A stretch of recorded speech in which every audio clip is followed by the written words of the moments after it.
아멘. 함께 인사하십시다. 하나님은 당신을 사랑하십니다. 다시 한번 인사하십시다. 한 해 동안 참 수고 많으셨습니다. 네. 할렐루야. 마음이 하나 된 믿음이라는 제목으로 오늘 11장 말씀을 함께 나누겠습니다. 제주항공 사고로 많은 사람들이 생명을 잃었습니다. 아마 원인은 정확하지는 않지만 조류가 사고의 원인으로 추정된다, 이렇게 말을 하고 있습니다. 참으로 안타까운 일이죠. 181명 중에 2명이 구조되고 나머지는 모두 다 사망입니다. 3사람이 실종이지만 그 사람 역시 아마 사망이 아닐까. 진심으로 희생당한 분들과 유가족들 깊은 애도의 마음을 표합니다. 우리에게도 어떠한 일들이 어느 순간 다가올지 우리도 알지는 못합니다. 그러나 오늘 또 이렇게 귀한 예배 시간에 함께 할 수 있다는 것, 우리의 많은 시간들을 하나님 앞에 드릴 수 있고 또한 더 많은 시간들을 하나님과 함께 할 수 있다는 것 또한 감사하고 놀라운 은혜가 아닌가 싶습니다. 우리에게도 어느 순간 어려움들이 다가올 수도 있겠지만 그래도 그렇게 살아가는 하나님을 의지하고 하나님께 맡기고 하나님을 생각하고 하나님과 함께하는 삶의 순간이라면 그 시간이 또 은혜로 복되고 또 평안하지 않을까 싶습니다. 슬픔당한 유가족들, 희생당한 모든 분들을 깊은 애도하는 마음을 표합니다. 오늘 말씀은 예수께서 예루살렘으로 올라가는 길에 일어났던 일 중에 하나입니다. 마가복음 10장을 통하여 예수님은 예루살렘으로 올라가시는 길에 욕심이 가득했던 제자들로 인하여 그 길에서 다투고 있는 그런 장면들도 만났습니다. 또한 여리고를 지날 때 소경 바디메오가 예수님을 향하여 고침을 받은 그런 사건들도 우리는 보았습니다. 예루살렘으로 향하는 그 길을 예수님 멈추지 않고 걸으십니다. 많은 사람들이 기대하는 것처럼 예수님이 예루살렘에 올라가면 유대인이 왕이 되고 영광을 얻으실 것이다 라고 여겼으나 예수님은 아셨죠. 영광이 아니라 놓여있는 것은, 준비되어 있는 것은 참혹한 십자가가 있다라는 사실을 아셨습니다. 아시면서도 그 길을 마다하지 않고 멈추지 않고 걸어가셨습니다. 예루살렘을 향하여 올라가시는 그 걸음은 우리를 위한 놀라운 발걸음이었습니다. 누구든지 그렇지 않겠습니까? 위험이 다가오면 즉시 피하고자 하는 것이 사람의 심정입니다. 예수는 아셨지만 그 길을 걸으셨습니다. 우리 1절을 보면 예수께서 예루살렘에 가까이 다가오셨습니다. 거의 예루살렘 부근까지 다가오셨습니다. 그것이 바로 베다니였습니다. 그곳에서 예수님께서 제자들을 부릅니다. 그리고 건너편 마을로 가봐라. 그럼 거기에 나귀 새끼가 메어 있을 것이다. 아직 한 번도 사람을 등에 태우지 않는 그 나귀 새끼인데 그 나귀 새끼를 끌어오너라 라고 예수님께서 제자들에게 말합니다. 아마 그 말을 듣고 있던 제자들이 예수님 이게 무슨 일이에요? 혹시 얘기하셨나요? 아니면 예수님 돈을 지불하셨나요? 묻지 않습니다. 왜냐하면 묻기도 전에 예수님께서 누가 왜 이렇게 하느냐라고 묻거든 너희는 이렇게 대답해라. 주가 쓰시겠다 하라 라고 말해라. 그러면 즉시 보낼 것이다 라고 예수님께서 말씀을 하십니다. 예루살렘에 다 오셔서 예수님이 왜 어린 나귀 새끼, 한 번도 사람을 등에 태워보지 않는 그 나귀 새끼를 타시려고 하실까? 그동안 그 예루살렘으로 올라오는 길을 예수님은 2발로 걸으셔서 오셨습니다. 근데 말이나 짐승을 타시지도 않으셨는데 예루살렘에 가까이 도착하셔서 어찌 나귀를 타시겠다라고 말씀하고 계실까? 이것은 굉장한 큰 의미를 우리 가운데 알려줍니다. 왜냐하면 하나님께서 보낼 메시아는 예루살렘에 들어올 때 나귀를 타고 들어와야 했다라는 것이 하나님의 언약 약속이고 모든 이스라엘 백성들에게 알려져 있는 메시아의 예언의 말씀입니다. 예수님은 지금까지 단 한 차례도 자의로 행한 적이 없습니다. 자의로 행했다는 것은 자기가 원하는 대로 행하신 적이 없으셨다라는 거죠.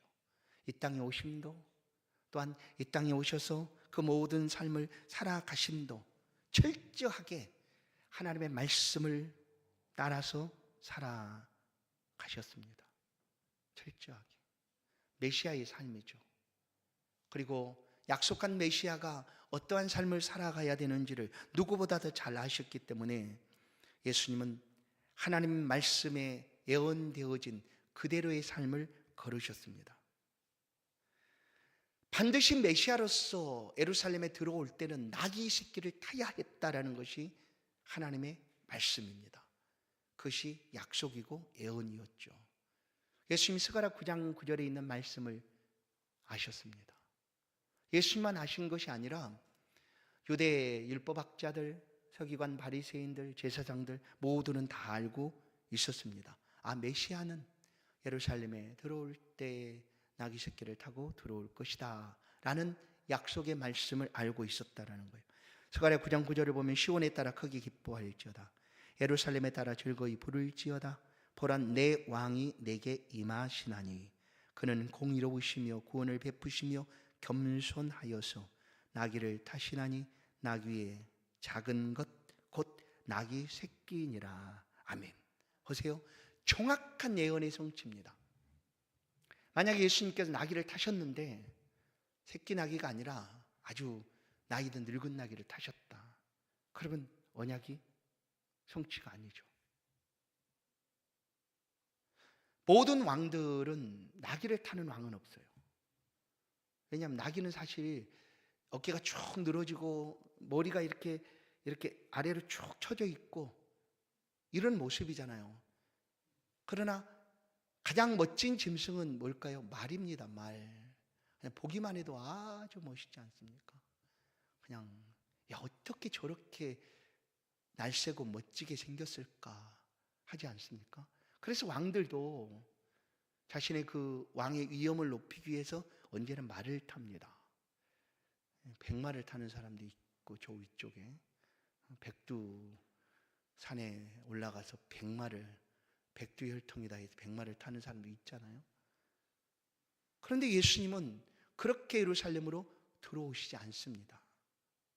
왜냐하면 하나님의 말씀의 성취를 이루시기 위하여 그 말씀 그대로 예수님은 어린 나귀 새끼를 타시고 예루살렘으로 들어오게 되었다라는 거예요. 왜 메시아가 나귀 새끼를 타고 들어오실까? 오늘 스가랴 9장 9절은 이렇게 말합니다. 겸손하여서입니다. 겸손하여서. 우리가 예수님을 믿는다라는 것은 예수님을 닮는다라는 거죠. 그래서 이제 여러 가지 의미로 우리가 받아들일 수 있겠지만 감사하는 삶의 시작이고요. 또한 예수 믿는다라는 것은 겸손함이다라는 거예요. 겸손한 사람이다. 겸손한 사람. 사실 하나님 앞에 우리가 설 때에 겸손하지 않을 이유가 단 하나도 없습니다. 왜냐하면 모든 것이 하나님께로부터 왔고 하나님께서 주시는 은혜고 하나님 베풀어 주시는 축복인데 그 앞에서 어찌 겸손하지 않겠습니까? 예수님은 그 삶을 우리 가운데 직접 보여주십니다. 그리고 예루살렘에 들어오실 때 나귀를 타시는데 나귀 새끼를 타셨다라는 거죠. 왕으로 입성하시는 예수 그리스도를 사람들은 알아보았습니다. 왜냐하면 구약의 언약의 말씀도 있고요. 또한 그 시대 예수님 공생애를 사는 동안 예루살렘을 많은 사람들이 그 유대 지역을 3년 동안 다니면서 복음을 전했기 때문에, 하늘나라의 복음을 전했기 때문에 많은 사람들이 예수님에 대해서 소문을 듣고 알았습니다. 그래서 이제 드디어 예수님이 예루살렘으로 입성하는 그 순간, 그것도 그동안 걸어오셨던 그분께서 예루살렘에 입성하기 바로 전에 나귀 새끼를 타고 들어오시는 그 모습을 보고 그들은 소리칩니다. 오늘 본문 7절 8절 9절을 보면 호산나 찬송하리로다. 주의 이름으로 오시는 이 우리 조상의 나라여 하고 나귀 새끼를 타고 들어오시는 예수 그리스도를 향하여 종려나무 가지를 흔들고 왕의 입성으로 예수님을 환영하고 있다라는 것이죠. 오늘 본문 속에서 예수님 그리고 제자들 그리고 나귀 주인 이 모든 사람들이 온전히 마음이 하나가 되어 있음을 볼 수가 있습니다.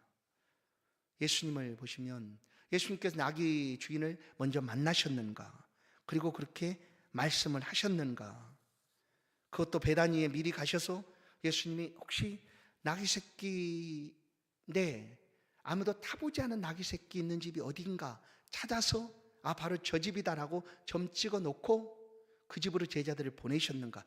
전혀 아니었어요. 전혀 아니었다라는 거예요. 예수님은 하나님을 향한 믿음이 출중하신 분이세요. 왜 그렇게 표현할 수 있는가 하면 단 한 번도 거절함이 없어요. 100% 순종하신 분이시죠. 100%. 우리에게는 100%라는 것이 있을 수가 없죠. 왜냐하면 없어요. 그럴 수도 없어요. 우리는 우리 안에 있는 죄성이 그걸 용납하지 않죠. 100%요?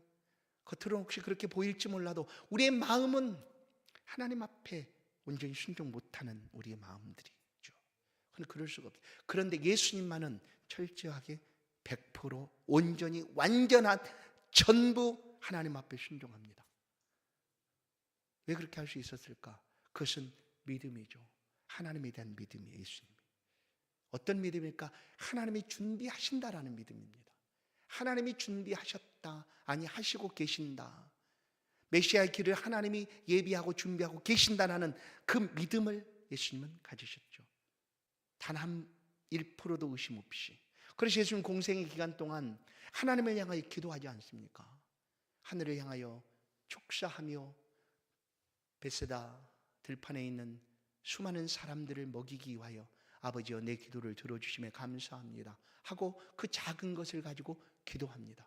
하나님이 들으시죠.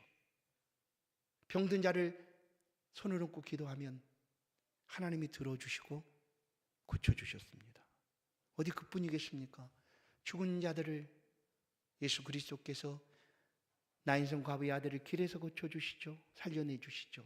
나사로는 나흘이나 된 그 무덤에서 다시 살아나게 하시죠.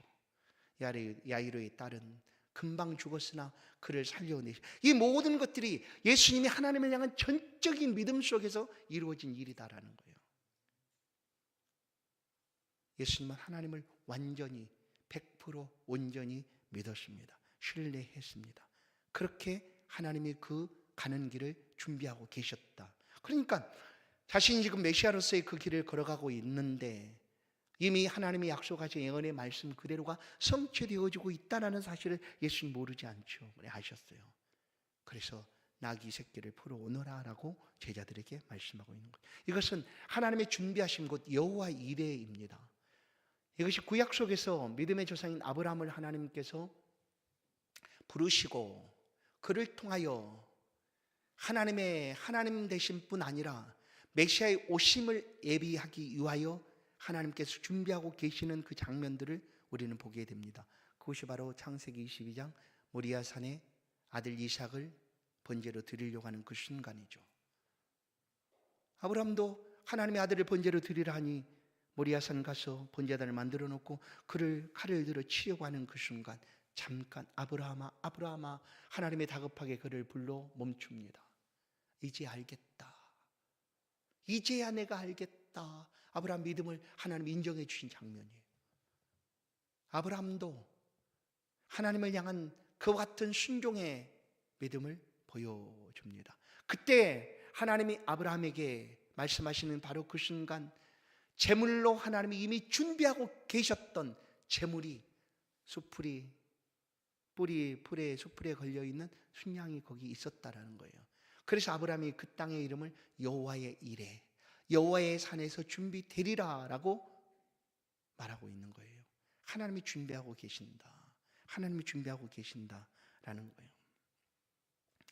우리는 이걸 당연하게 여길 수 있습니다. 그러나 예수 그리스도가 하나님을 향한 이와 같은 완전한 믿음으로 이 모든 일들이 이루어지고 있음을 우리는 보게 됩니다. 그것이 바로 주가 쓰시겠다 하라라고 예수님이 제자들을 향하여 하시는 말씀이에요.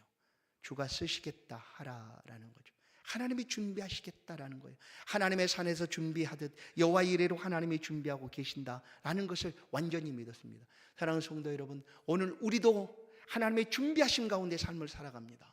우리를 위한 하나님의 준비하심이 지금도 계속되고 있음을 우리는 분명히 믿습니다. 하나님의 준비하심을 믿음의 눈으로 미리 보십시오.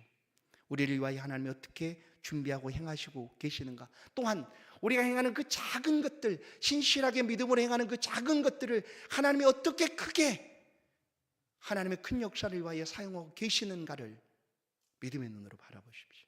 나는 아주 겨우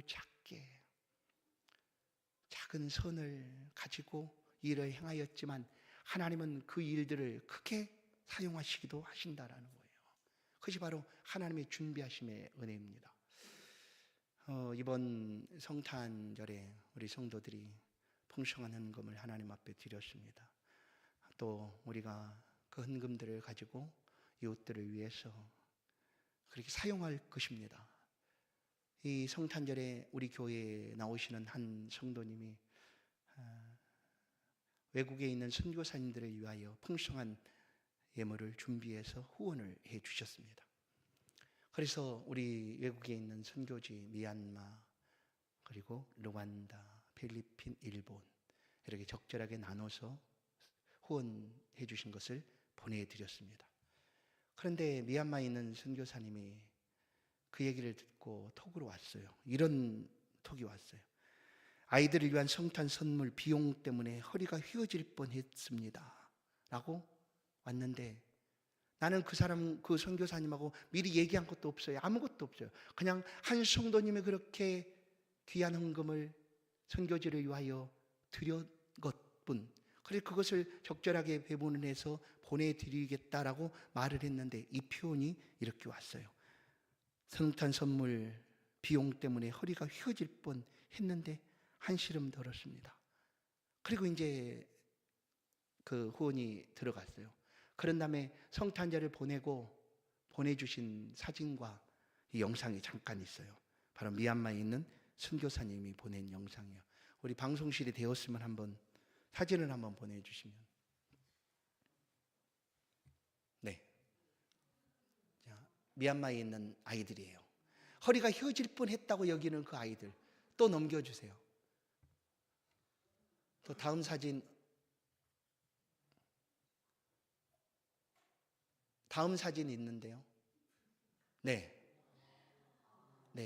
이게 그 선교사님이 2군데 유치원을 이렇게 하면서 교회를, 보공교회 120명, 빠욱궁교회 100명. 그렇게 해서 이제 오는 성탄절 이렇게 예배를 드리고 선물을 나눠준 영상이 있어요. 한 15초 정도 되는데 많이 보내줬는데 그거 잘랐어요. 영상 한번 보내주세요. 네.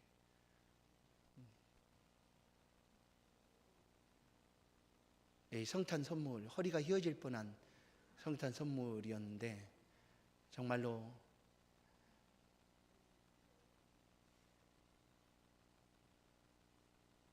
저 한없이 뒤에까지 줄 서 있어요. 막 나눠서 끊어서 보내주셨는데 그 중에 하나만 가져왔어요. 자, 이제 됐어요. 보세요. 이걸 보내겠다고 하신 분은 이것을 다 예비하고 예정하고 보낸 게 절대 아니에요.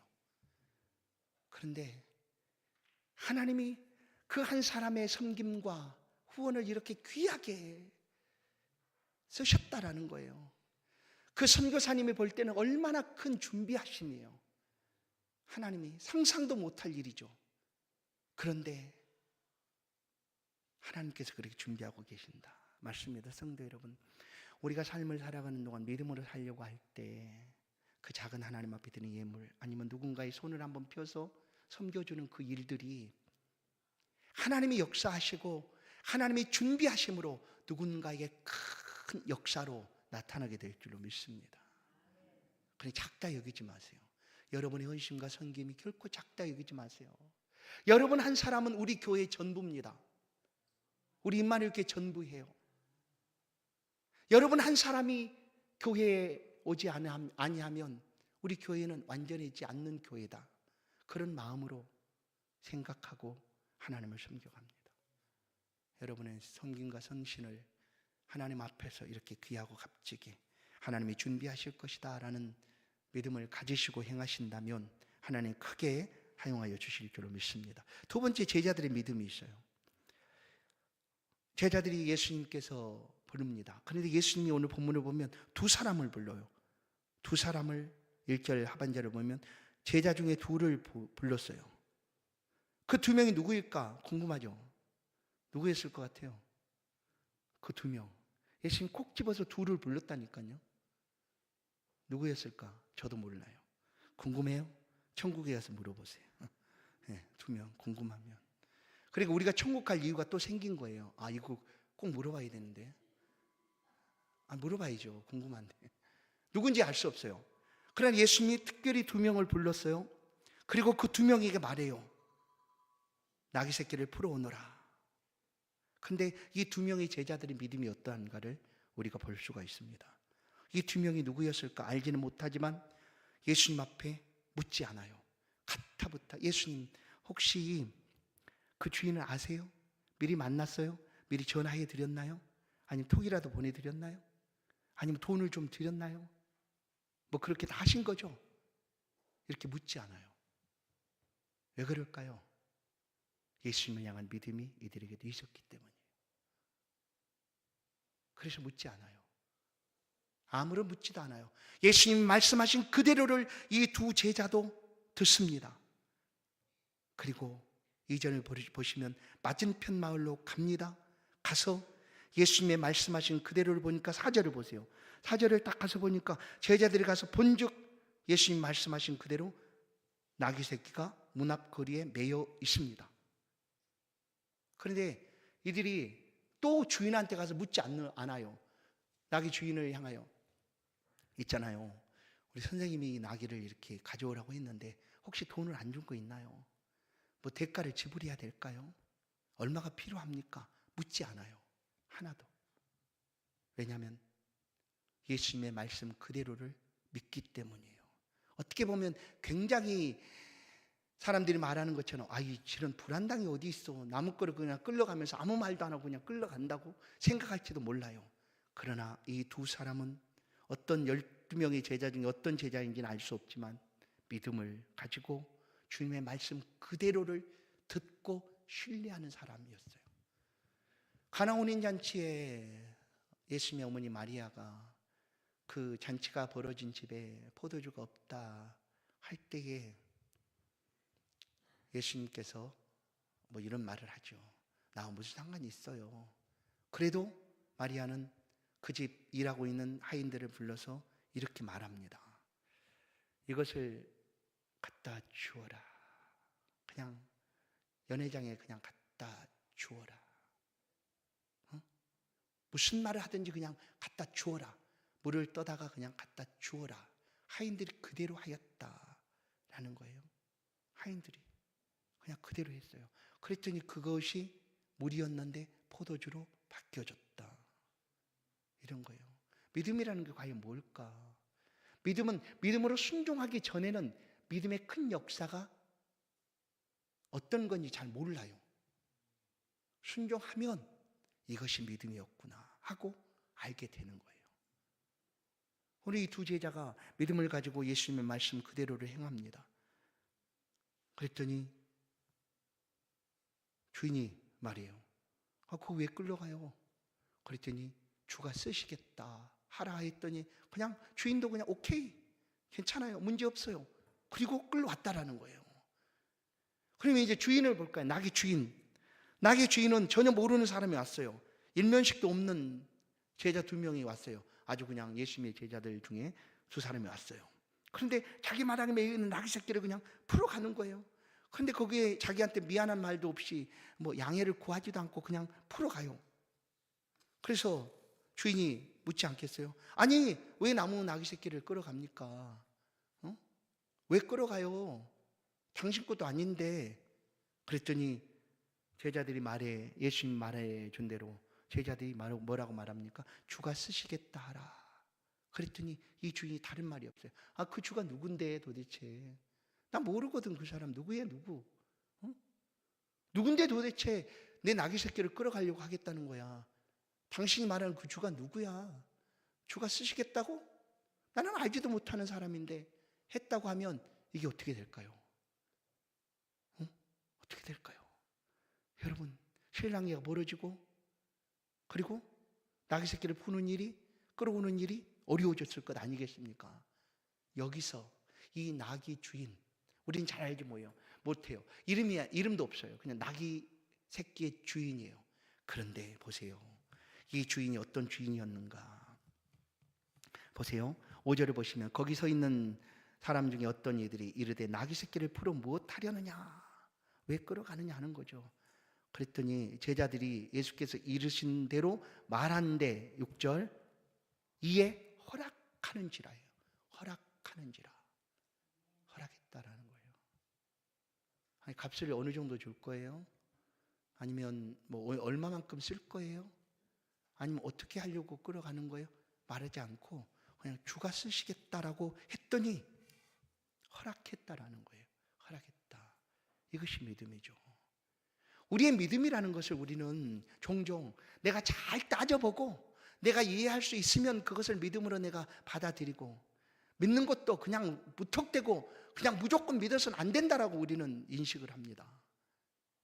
따져봐야지. 그것도 물론 그것도 필요하죠. 그러나 주께서 말씀하시고 하나님께서 말씀하신다면 그것이 설령 내 생각과 내 뜻과 내 의지와 다른다 할지라도 이것이 주님의 말씀이고 하나님의 말씀이라면 그냥 순종하는 것, 그것이 믿음이다라는 거예요. 이 모든 것 보세요. 예수님도 마찬가지였어요. 제자들도 마찬가지였어요. 그리고 이 나귀 주인도 마찬가지였어요. 바로 그렇게 순종함으로 믿음으로 한 마음이 되어서 이 일이 진행됨으로 놀라운 역사가 나타난 거죠. 그게 뭐예요? 스가랴 9장 9절의 말씀처럼 예수 그리스도께서 메시아로서 입성하고 있는 그 순간 저분이 하나님이 보내신 메시아다라는 큰 역사를 보여주게 되었다라는 거예요. 여러분, 우리 믿음은 나는 믿음이 작아요라고 말할 수 있어요. 맞습니다. 작을 수 있어요. 그래도 그 작은 믿음도 하나님께 드려지면 엄청나게 크게 사용되고 있음을 알 수가 있습니다. 하나님은 당신의 뜻을 이루시기 위해서 역사 속에서든지 어떤 상황 속에서든지 언제나 준비하고 계신다라는 것을 우리가 믿음으로 바라본다면 우리도 우리 가운데 들려진 말씀 앞에 순종하고 믿음으로 행하게 될 줄로 믿습니다. 누가복음 17장 10절에 이와 같은 말씀이 있습니다. 보시면 이와 같이 너희도 명령받은 것을 다 행한 후에 이르기를 우리는 무익한 종이라 우리가 하여야 할 일을 한 것뿐이라 할지니라. 종이 대답하는 말인데 하나님 앞에 우리가 하나님 말씀하시면 우리는 마땅히 하여야 할 것을 한 것뿐입니다 하는 그런 믿음의 사람이라는 거예요. 우리는 그렇게 하나님 앞에 믿음으로 삶을 살아가게 됩니다. 그리고 우리가 그렇게 순종하여 나는 마땅히 행할 일을 했습니다라고 엎드리는 그 순간 하나님의 그 삶을, 그 모습, 그 순간 그 행하는 모든 것들을 보시고 하나님이 일하시고 하나님의 큰 믿음의 역사를 일으켜 가신다라는 것을 알 수가 있습니다. 사랑하는 성도 여러분, 오늘 예수님은 나귀 새끼를 타고 예루살렘에 입성하셔야 했습니다. 그것이 메시아의 예언이었기 때문입니다. 그 일을 위하여 하나님이 준비하셨는데 그 준비되는 과정을 드러내주고 보여주고 확신케 하는 일들은 예수님의 믿음, 제자들의 믿음, 그리고 나귀 주인의 믿음을 통해서였다라는 사실을 알 수가 있습니다. 같은 마음과 같은 믿음을 가지고 일치하게 되자 예수 그리스도 곧 그분은 메시아 왕으로 예루살렘에 들어오셨다라는 것을 완성하여 보여주게 되었다라는 사실입니다. 성도 여러분, 오늘 우리는 지금까지 이 믿음을 가지고 열심을 다하여 살아오셨습니다. 때로는 놀랍게 내 계획과 내 생각과 또한 내가 예정하는 모든 것과 일치하지 않아도 예수 그리스도를 향한 믿음을 가지고 우리는 순종하려고 예를 쓰며 살아왔습니다. 그 일들이 오늘 우리가 살아가고 있는 이 역사 속의 한 부분들을 하나님의 일하심으로 채워가게 하는 그런 놀라운 일이다라는 사실을 오늘 말씀을 통하여 함께 기억할 수 있기를 바랍니다. 그것이 바로 믿음의 사람의 삶의 모습입니다. 올해도 우리가 이렇게 살아오신 것처럼 내년에도 우리가 하나님 앞에 이와 같은 믿음으로 하나님의 준비하심을 기대하고 또한 여호와 일의 놀라운 그 기적들이 믿는 성도의 삶에 이어질 수 있도록 하나님을 잘 섬기고 믿음으로 승리하는 저와 여러분 되기를 주의 이름으로 간절히 축원합니다. 하나님 감사합니다. 우리의 작은 것이라도 하나님 받아주시고 믿음으로 행하는 그 모든 것들을 축복하여 주셔서 믿음의 큰 역사들을 일으켜 주시는 주님, 오늘 이 시간 하나님 임마누엘 교회 귀한 성도로 부르시고 하나님 교회에서 이 모양 저 모양으로 섬겨가게 하시고 또 기도하게 하시고 몸된 주님의 교회가 아름답게 세워져 갈 수 있도록 삶의 자리에서 최선을 다하여 순종하며 살아갈 수 있도록 붙들어 주신 것 감사합니다. 올해도 이 믿음의 사람들을 통하여 우리 교회가 하나님 영광을 높이며 부흥하고 아름답게 세워져 갔음을 감사를 드립니다. 앞으로도 우리 앞길 가운데 무슨 말씀을 하셔도 우리는 아멘으로 순종하며 믿음의 사람의 삶을 살아갈 수 있도록 그 믿음의 큰 역사를 하나님께서 일으켜 세워주시고 우리가 나아가는 길에 하나님의 준비하심의 큰 은혜들을 날마다 만나며 그 은혜 가운데 거할 수 있도록 믿는 성도들의 삶을 지키시고 보호하여 주옵소서. 우리 교회 가운데 하나님 능하신 역사가 성령의 충만한 은혜가 가득하도록 인도하여 주옵소서. 예수 그리스도의 이름으로 기도하옵나이다. 아멘. 찬송 320